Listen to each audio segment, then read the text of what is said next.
So it's not a question of Just say yes to one of my questions. Tell me right, you got it right, Rabbi. Okay. I'm working here. I think that, when I speak to our high school students, I always tell them that the indispensable quality to live a good life is courage. Because what you're describing actually takes a lot of courage. It's not easy to be able to change your ideas. It's not easy to be able to change the pattern of your life, and you have to have a certain amount of courage to allow someone to trample on your ideas, because fear is a very powerful motivator in that drive to self-preservation. See, we have given lots of significance to various psychological modes and moods that our intelligence takes. We can call it fear, we can call it courage, we can call it love, we can call it hate. But it is just different shades that your mind takes at different times. All this is only because it is in constant compulsive reaction to something around you. In reaction, if somebody is nice to you, you fall in love with them. If somebody is nasty to you, you hate them. Like this, in reaction, so many things are happening. This is a psychological and social phenomena. This is not an existential reality. Love is not an existential reality. It is what's happening within you, it's your emotion. What is it? Give me an existential reality that doesn't happen within you. Well, life is. You're alive right now, this is existential. Well, it's pretty in you, though, the life, right? I mean, I don't know, the modes of life, the only thing that I have a problem with in the way you said it is you said it's just the way your mind. And it seems to me that… Let me put it that this love way. is a profound reality in people's lives, as is thought or learning or all these things that may seem transient but are in fact, I think, deeply rooted in the human experience. Let me come to that. So it's like this. If your body becomes pleasant, we call this health. You want it? Yes. Hello? Yes. If it becomes very pleasant, we call it pleasure. You want it? Yes. I got a bigger yes for that than health. If your mind becomes pleasant, we call this peace. If it becomes very pleasant, we call it joy. If your emotions become pleasant, we call it love. If it becomes very pleasant, we call it compassion. If your very life energies become pleasant, we call this blissfulness. If it becomes very pleasant, we call it ecstasy. If your surroundings become pleasant, we call this success. Only for success, only to make the surroundings pleasant, there is a challenge because you need the cooperation of all the forces which are here. But to make my body pleasant, mind pleasant, emotion pleasant and energies pleasant is 100% my business. But right now, what is entirely your business, you're trying to handle it like a social phenomena, so it looks so complicated and all the problems associated with it. But actually, you being peaceful, you being loving, you being joyful, every human experience happens from within you. Whether it happens with external stimuli or its own self-start, this is the question. What I'm asking you is, you remember, maybe you don't, you're still a young man. See, that was pleasant. So, if you had a car in 1950s, you would park it on the slope and in the morning you need two people to push the car. Later on in 60s, crank start, you need one more person to help you. Today everything is self-start, you have a remote which starts your car these days. Now you're driving a car which doesn't even start, it just goes. So, it's just upgradation of technology. So I'm saying, would you like your peacefulness, your joyfulness, your love, your blissfulness, your ecstasy, be on self-start or push-start. This is something you have to make up your mind on. So, I'm gonna summarize back to you and you tell me if I understood what I heard. You're trying to return people's almost ownership of their own states of being to inside themselves rather than assume that they have to come from the outside or rely on the outside for them to feel the way they feel. This is part one, is that correct? I would just change one word in that question. It's not a state of being. Me being peaceful is not my state of being. Me being loving is not my state of being. Me being joyful is not my state of being. It's just my thought and emotion playing pleasantly. It's like today, the weather's great. Similarly, my inner climate is doing great right now. This is not a state of being. We must understand this.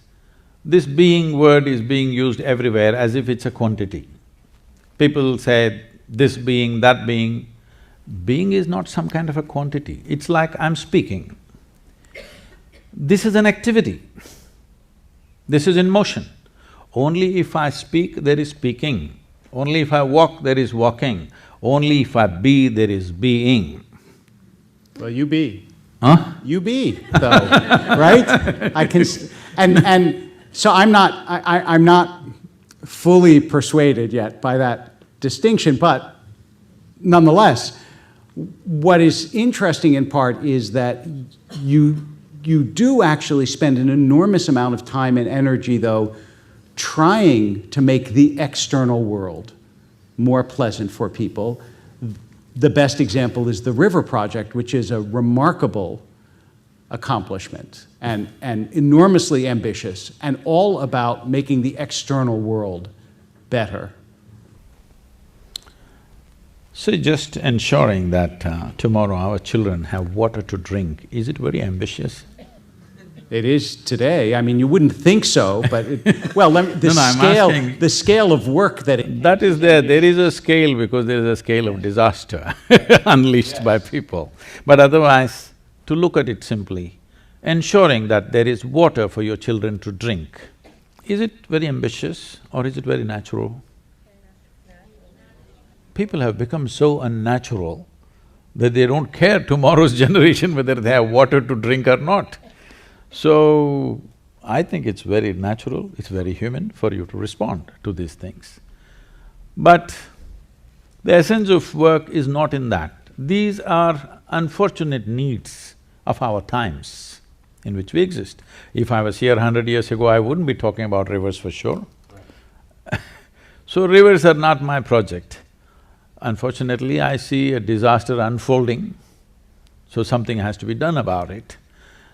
When I just stepped out, this is a 30-day journey where I drove 9,300 kilometers personally myself, and we had 142 events in these 30 days and 182 media interviews and 162 million people responded. The largest ever movement on the planet. 162 million people responded to this and we changed the policy. The government policy towards rivers has been changed in India because of this Rally for Rivers. Yeah, I think that deserves… yes. No, it's okay. But the important thing is this, why that many people responded? People were asking me, Sadhguru, you got the whole nation together, all the opposition parties, all political rivals, everybody came together for this one thing. I said, see, when I look at it, everybody knew this needs to happen. But they need a fool to bell the cat. They found me.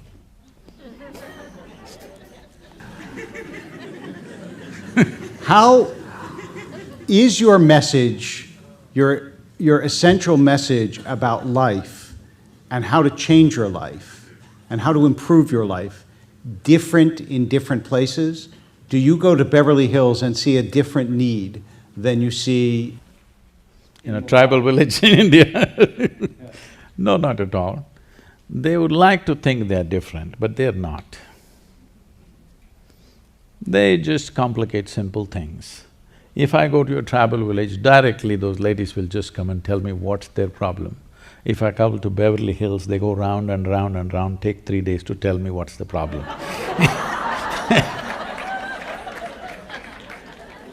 Welcome to my hood, Sadhguru.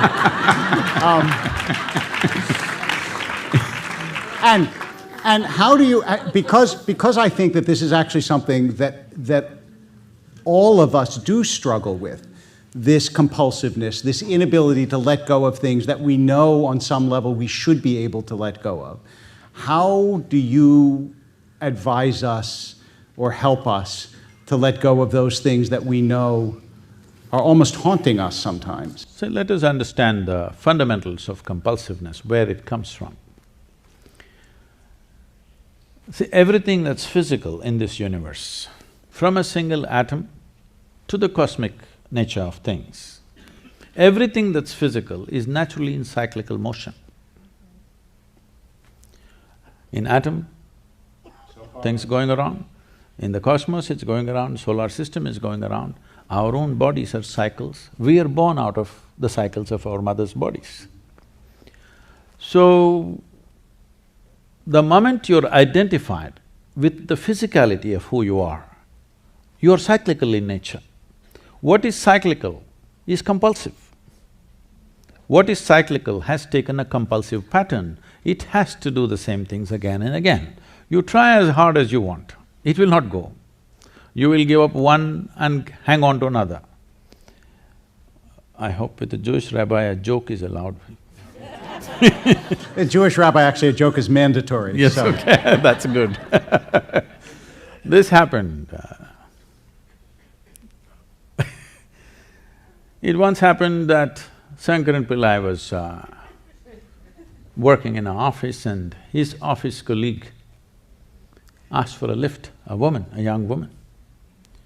So he took her in the car and he was driving and suddenly he became like an octopus, that his limbs were all over her. So she pushed him away and said, "You fool, I thought you were a decent fellow. What are you trying to do?" He said, "I'm sorry, I gave up smoking."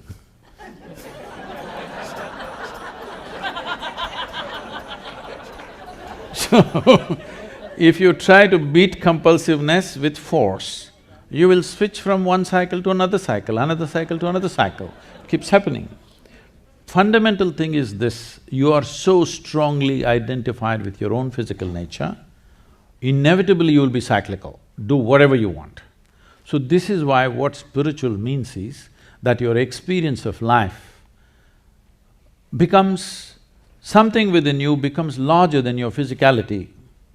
Physicality includes your thought and emotion. This is… Yes, no, I mean, what I was going to say, two things. First of all, I think when people talk about whether they're religious or not religious, I actually don't believe that's the distinction. The distinction between people are materialists and non-materialists. That is, those who believe that non-material things are real and spiritual realities are real. And the reason that I bring this up in part is because I know that one of the things we had talked about addressing is the question of mysticism. And it seems to me that both our traditions share a belief that the world that you can see and touch and feel is not all there is. And just now, as I understood you, you were appealing to the non-physical parts of ourselves as a sort of antidote to the over-reliance on the physical part of cyclical compulsiveness. See, it's not a question of… just say yes to one of my questions. Tell me right, you got it right, Rabbi. Okay. I'm working here. Yes, but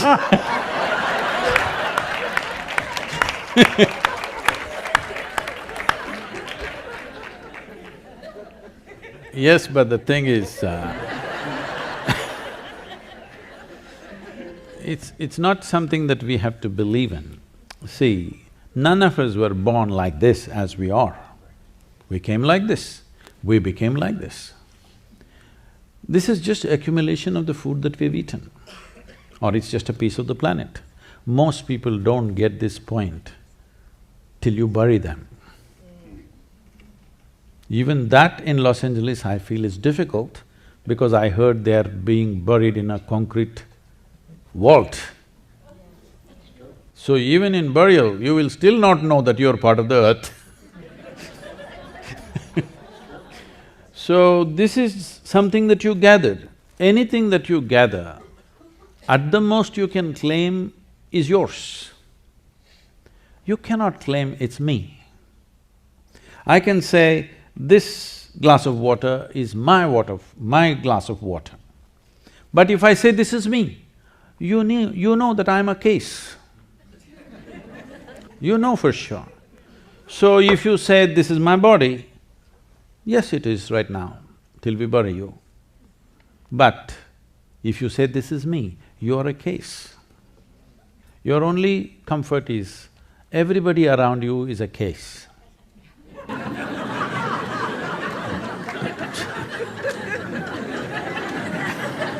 This is how it is in an asylum. The only nutcase is the doctor.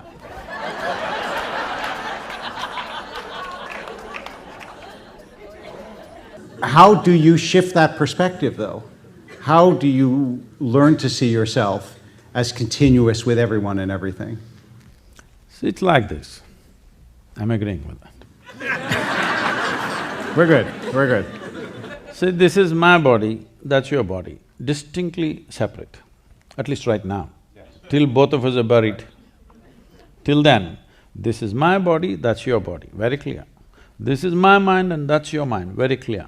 But there is no such thing as my life and your life. There's no such thing. This is like, I'm sure at some stage in your life, when you were in school at least, you blew some soap bubbles, huh? So that's my bubble, this is your bubble. Poop, it goes. There is no such thing as this is my air and this is your air. This is a living cosmos. You captured some, I captured some. How significant a life you become. When I say significance, not how significant you are in the society or in the world. It's not about that. As a life you become significant because you have captured that much of life which overwhelms the puniness of your own mind and physical body. Within you, the life that you captured is a larger dimension than the body that you have gathered and the information that you have gathered in the form of your mind. When the life that you are is bigger than your mind and your body, no teaching is needed. You're simply conscious about that, that's all. It's not that you believe that, that's a living reality for you. So my whole work is to bring people to a dimension of experience where the life that they are is larger than the mind that they are. Life that they are is larger than the body that they are. So you don't have to give a teaching or a kind of a belief system. Naturally, what is most dominant becomes you, within you. And the way that you bring people to that dimension of being or dimension of existence is… See, as there is a science and technology for external well-being, there is a whole science and technology for inner well-being. The problem that happens in every tradition is, over a period of time, generation after generation, it gathers moss. So much frill it gathered, nobody knows where the skirt is. There was a French Catholic writer, Charles Piguet, who said everything begins in mysticism and ends in politics. And I think that in religious traditions, that's exactly… Yes. There's a great deal of truth to that. So how do you scrape the barnacles off the boat or the moss off the tradition and identify that kernel which can actually expand people's sense of what they are a part of, but what they are only a small part of?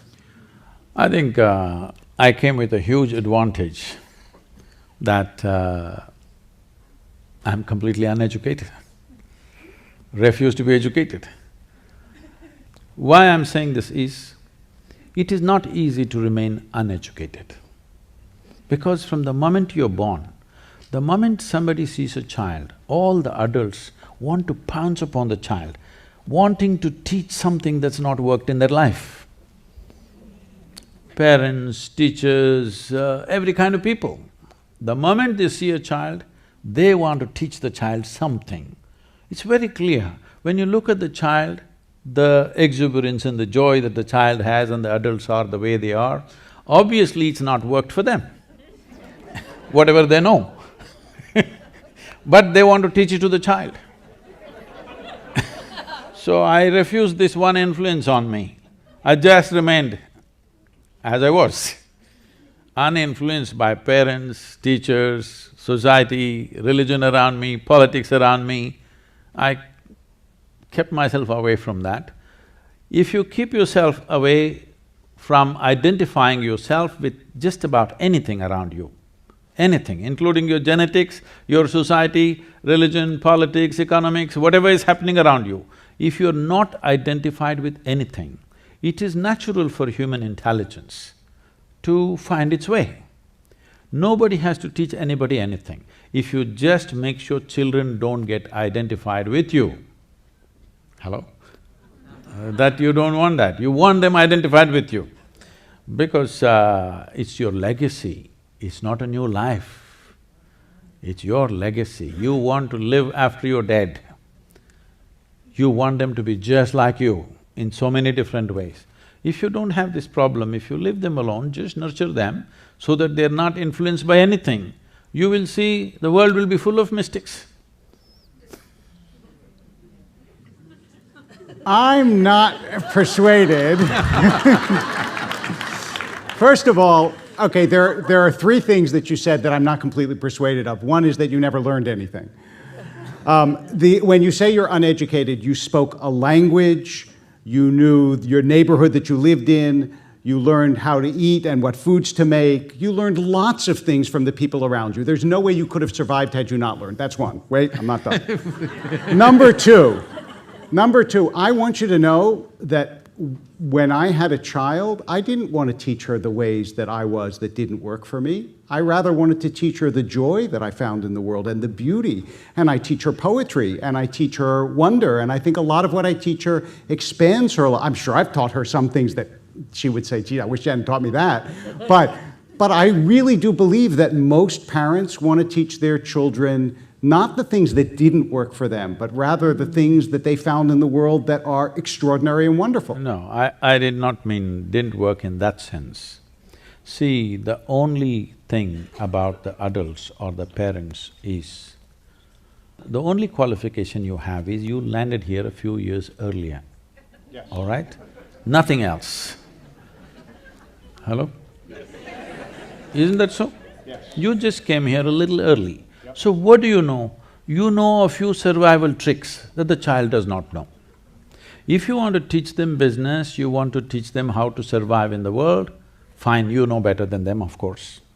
But as life, the reason why everybody loves a child is because child is a better life than the adult, in every way. Just as life, maybe he doesn't have your intellect, maybe he's not accumulated the nonsense that you've accumulated, maybe he does not know how to survive in the world, but as a life, he is far more exuberant and alive than you are. That is why it doesn't matter whose child, when you see a child, you light up, because it's life. Even the grave-faced people get ignited. All right? You know? So, when I say teaching children something that did not work in their life, it is not that your survival tricks did not work, obviously they worked for you, that's what you want to teach, because you're concerned about the child's survival, all right? You're concerned, what will happen to him, this is the only thing. See, when people have children, they only have moments of joy, rest of the time it's only anxiety, what will happen, what will happen, what will happen. Yes, because it's all about survival. So if you I'm trying to look at this comprehensively, Even if you just examine the prayers on the planet, this says everything about the adults. 95% of the prayers on the planet are just about, dear God, give me this, give me that, save me, protect me. Does it sound like survival or divine expansion? Maybe only 5% is there. 95% is only save me, protect me, give me this, give me that, isn't it? This is all survival process, outsourced.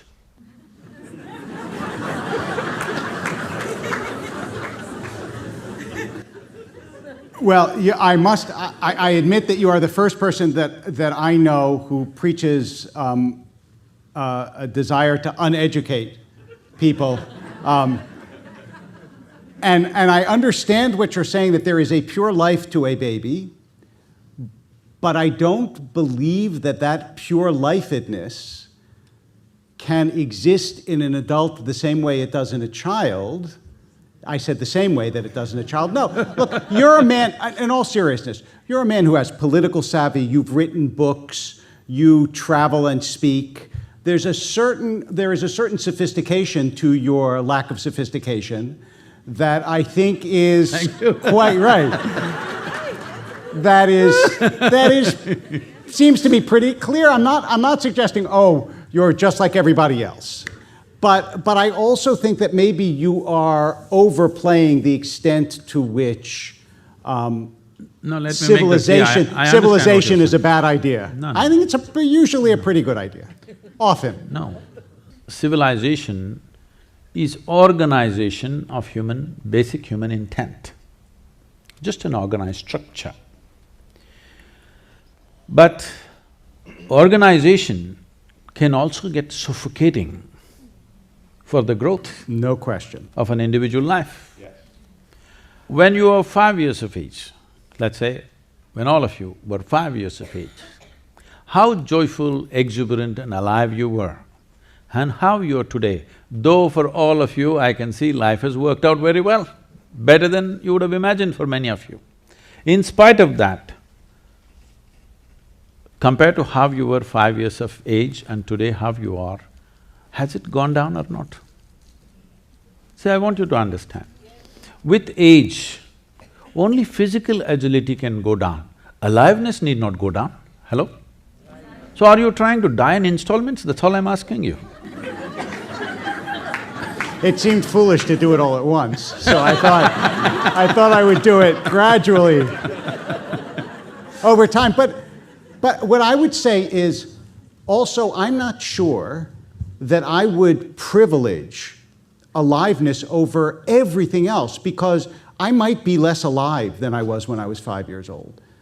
But I wouldn't go back to being 5, because I have so much now that I did not have as a 5-year-old, and some of it, like sad memories, ways in which I've hurt other people, ways in which I've hurt myself, some of it is stuff that may diminish my life, but I also think has made me wiser, broader, more empathetic, more sympathetic, deeper, all of those things. So I don't see this as a one-way street.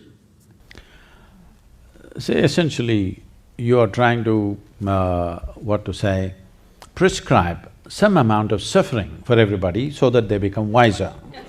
No, I'm saying that a certain amount of suffering is inevitable, and once it happens to you, I'm not sure, you wouldn't choose it, but I'm not sure that once it happens, when you look back on it, you would say, it didn't actually allow me, in some ways, to deepen myself. I don't think that that's unfamiliar to your religious tradition. It certainly isn't to mine. No, I was just about to clarify that. When I said I came with an advantage, I did not belong to any tradition as such. I did not identify with any tradition, nor they could put me into any tradition. This is all I did. I did not identify myself with anything. Just to tell you to what extent. I was around maybe 12 years of age, and in India, our mothers and parents generally, they're not given to everyday profess, I love you, this and that. There is no verbal expression of love. They live for us. We know the question of whether they love us or not doesn't arise because their lives are about us. So, it never occurs whether they love us, don't love us, such things don't even exist. It is just their lives are dedicated to us, so we know they live for us. So, when I'm around 12 years of age, some tender moment and not exactly I love you, but in some way she expressed her affections towards me. I'm in that mode at that time, struggling, that I made sure that I don't belong anywhere, but at the same time I'm extremely involved with everything. So I just asked, it was a natural question for me. I asked her, suppose I was born in the next house, would you still feel this way about me? She just teared up. I didn't know what I said wrong. I thought I just asked a question. But somehow she just teared up and went away. And after 10 minutes she came back and she did something very strange. She came and touched my feet and she was all in tears. I didn't know what to say. I said, what did I do wrong? I just asked a question. But when I look back later on, when things changed within myself, I saw that she saw the point, she got it in such a profound way, because it is true that her affections are simply because I am her son, not as a life, not as just another being. If I was somebody else, she wouldn't feel the same way. When she realized that, she just kind of, an expansion is also cracking up, The eggshell has to crack for something new to come out. So, I just kept… See, if your intelligence is not aligned or associated or identified with anything, it is natural for human intelligence to seek relentlessly. Seeking relentlessly means without any purpose. See, the difference between… because you mentioned the word mysticism, the difference between mysticism and other ways of doing things is, everybody is trying to find something. A scientist is trying to find something. Somebody who's walking the street right now is trying to find something of their own needs. Every human being, every animal is trying to find something, maybe food, maybe shelter, maybe whatever. So if you have a torchlight, if you have a… what do you call this? Flashlight. If you have a flashlight, you have focused light, you're trying to find something. You only see this person or this person or this person. What mysticism means is, you blew your flashlight, it became a flare. You saw everything the way it is. And after that, you're never the same again.